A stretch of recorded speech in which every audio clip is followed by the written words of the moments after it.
lads and lasses, welcome along. Tobin's Tuesday. So, data cultures. We've covered an awful lot in 2 weeks about what we're really doing with a data culture, what's the point of it, what benefits do we get out of it. Let's look though today at what does it mean for the whole team, the wider group. Yeah? What's it all about then? So we've already looked, haven't we, at really the core piece of what is a data culture and why is it really something that we should really care about now. Yeah, and it's been a case that hardware in particular has really driven data cultures to the fore now. You know, the technology is such that everyone has access to enterprise grade analytics on their laptop. And that forces a paradigm shift in really the way that analytics and data is considered across your organization. We've then looked at the risk that getting it wrong or, misunderstandings, misinterpretations, whatever you want to say, particularly amongst your senior leadership team, can really cause some issues. So in particular, we looked at the loss of control, that as a senior leader, I need to be accepting that I'm going to be relinquishing some control. We talked about the need to be clear and make sure that the blockers to innovation are removed wherever they are encountered. And in particular, we mentioned kind of governance layers, that it's not uncommon for layers of governance to sneak in to stifle development. And we need to make sure that we balance that, don't we? So that we're not exposing ourselves and our business to risk. So today, let's look at the wider side. What are the roles and responsibilities that there are within a data culture? And what controls can we put in place so that our senior leadership team aren't tearing their hair out? It's a good job I didn't have too much here, isn't it? And then lastly, we're going to talk, what's the vision? And it's important to understand and make sure the team are all aligned about what the vision of our data analytics, of our data culture is going to be. Because we can talk data analytics, we can talk business intelligence, we can talk data science, we can talk data evangelism, we can talk democratization of data. If everyone isn't aligned and understanding what the purpose is, again, it's a problem. So let's cover that. So let's crack on here. Where do we start? The core roles and responsibilities of people who are involved really in doing, and obviously there's a fourth layer here, fourth role of customer. But I think customer is a difficult one because everyone in a data culture is a customer. Right? So I didn't want to put customer on here. What I want you to be aware of really is these three groups of people. And it might be it's all one person. There's going to be businesses out there that this is one person doing everything, right? They're probably really hard work and right? But it might be one person. So you've got the idea here, you've got a data owner, okay? The person who is responsible for the production system that generates the data. Yeah, so it's not good enough to say, well, it's IT, they own that. IT don't own anything, man, right? They're not the ones who will make the business case to buy the software per se, right? Your ERP system estate, it might be managed by IT, it might be looked after by IT, but somebody else probably in the business is going to be the owner of it. Okay, they are very much going to be the ones you need to be working with. These are your data owners. Okay, so your electronic point of sales, your EPOSs, your ERP systems, your manufacturing systems, your HR systems, all those need to come through, and you need to start working on them as separate pieces of business and need to get to the point where you've got a very generic tool set to pick up data and pass it in to your data engineering team. And those people will be doing the data curation work. So they're going to take raw system data and convert that into entities. What do I mean by what's an entity? So if we're looking at, say, our EPOS data, so our point of sales data, right? We might be wanting to know the customer IDs. So what customers have we got in our point of sales? What are the products that we've got in the point of sales? What are the sales that actually take place? And extracting those, so we might have customers, products, sales as a fact We'd have staff as well, because our staff are going to have a staff ID on there. They're going to have their log on or a little fob that they put on it that says, oh, you know, this was Ross made this sale, that was Steve's sale, that was Jeff's sale, right? All that needs to be able to be surfaced up. So those entities need to be thought through and considered and then curated so they can be made available to the data modeling teams who are going to be building that data model. And they might start with just, this is our sales data model. But then that's going to join up with some data from SAP or from your warranty support teams to actually start to look and say, well, what products are we selling? Where are we getting the issues? What's coming through?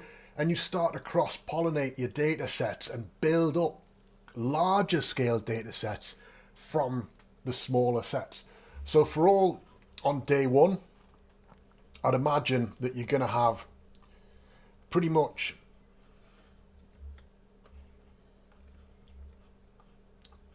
lines of reporting going like that, pretty vertically. Yeah. Over time, that's going to become very much different, and you're actually going to start to have those lines joining up and it becoming more pyramidal. And then you'll start to say, we have these core models within our business that are going to touch all our systems, and everything is going to come together into one big report pack. And that big report pack is going to hold everything that we need. Okay? And that's the goal. That's definitely got to be the way that we want to get to. Yeah, we want everything to come together, and we want to start to build that concept of a single pane of glass report. Does that make sense? Still with us? Champion. So in order to get that level of complexity, one of the things that you really have to do and have to understand is how you can put in place the controls. And in particular, those controls are about how you bring things in. So new data areas, new data entities, how you modify existing data entities, and of course, lastly, how you retire data entities, because that's just as important. You know, when we change our ERP system or our EPOS, we want to be able to retire the data from the old system. It might be a case of we just go, well, we're going to archive it. That's going to happen here. And we might need to modify that and reshape that data. And in the past, I've done that many times where we've had an old tool and we've needed to leave the data available for reporting, but it needs to now fit in line with the new tool. So there's some work that has to be done. Those are all things that need to be understood. A good cycle, plan, do, check, act. So ITIL still uses plan, do, check, act. Agile methodology uses it. You're going to find some similar things in Prince 2.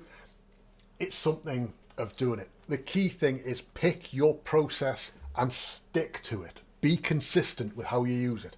Right? Plan, do, check, act. It does the job. Right? It's as good as anything else.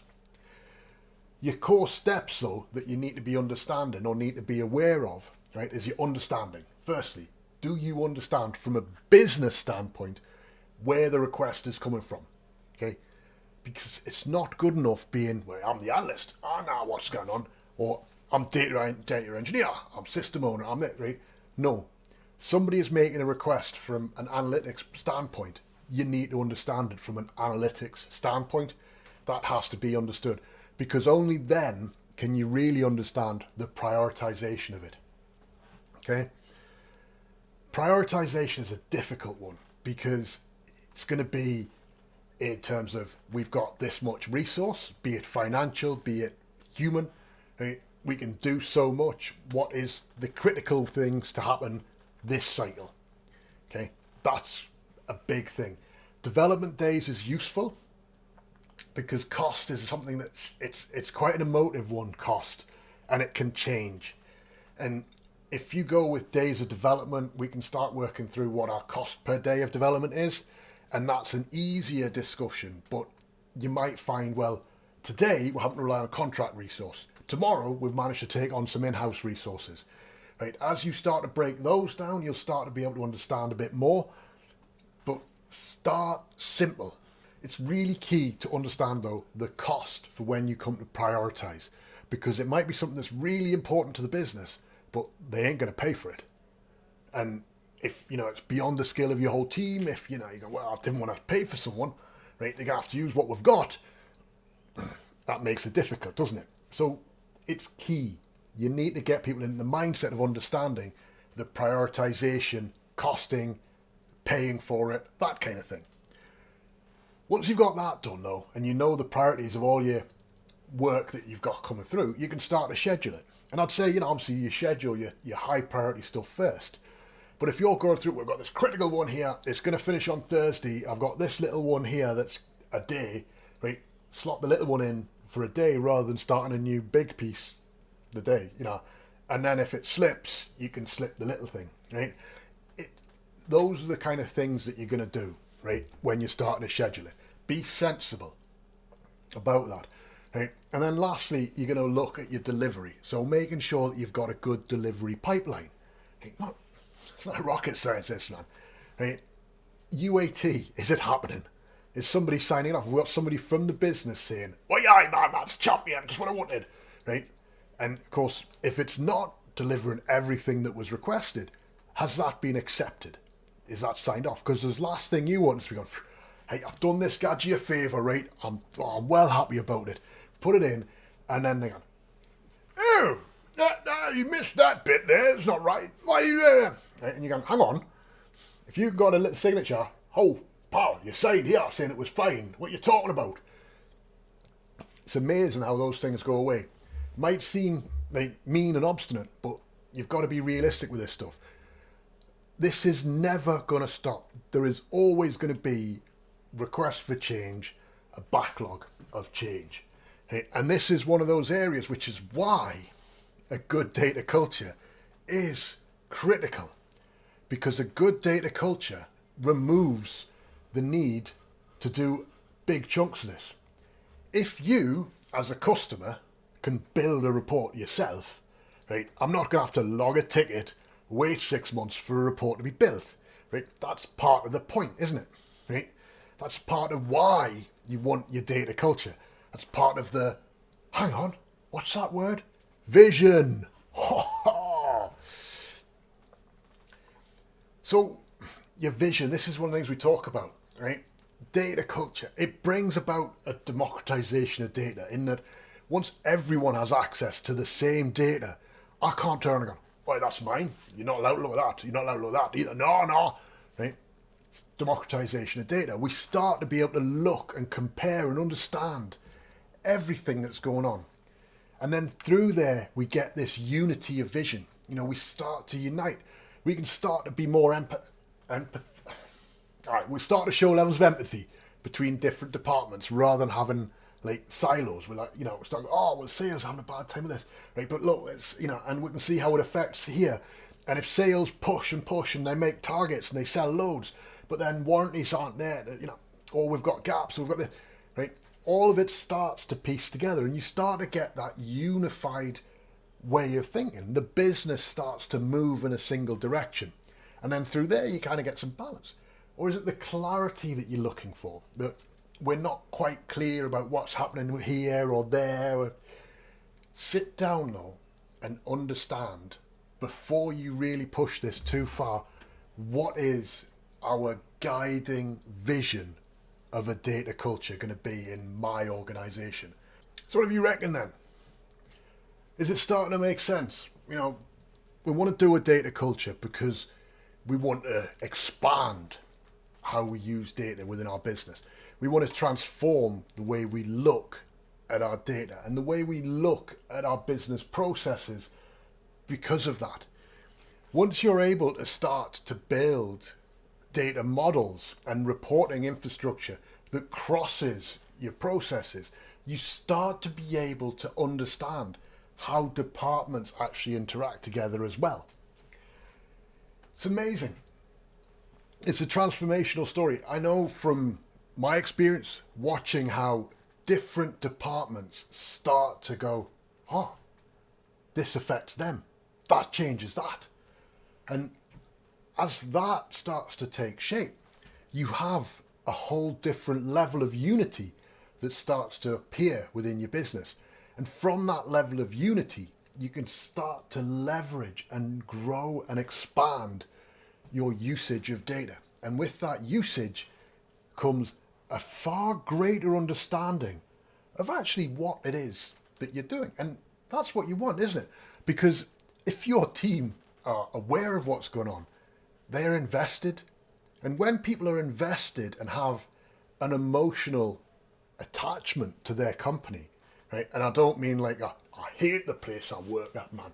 I hate them, right? And that boss, oh, don't get me started, man, that Ross, oh, right? That's kind of bad, right?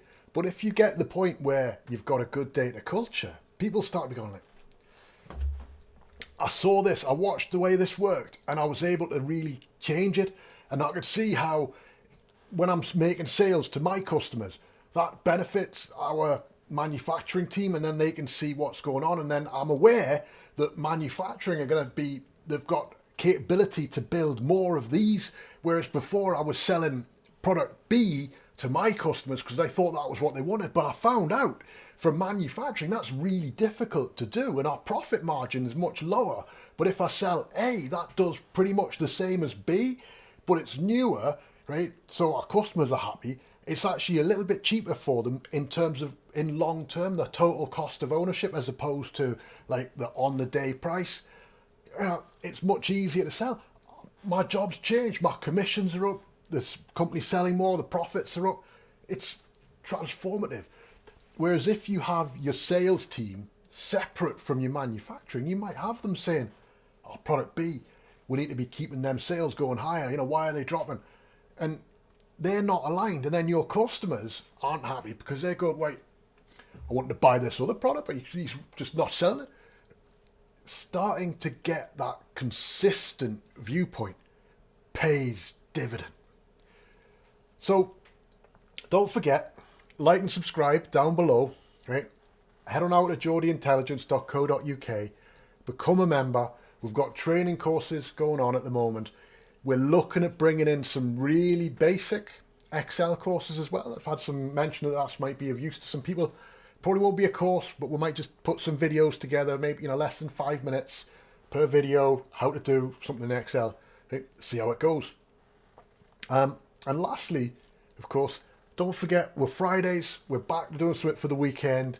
We're going to go through and we're doing some real data builds across different elements of the Power BI platform. So that'll be really interesting, I think, for you to come and join us and watch, especially as you're expanding into your data culture. For now, though, take care of yourselves. Have a great week. Ta-da.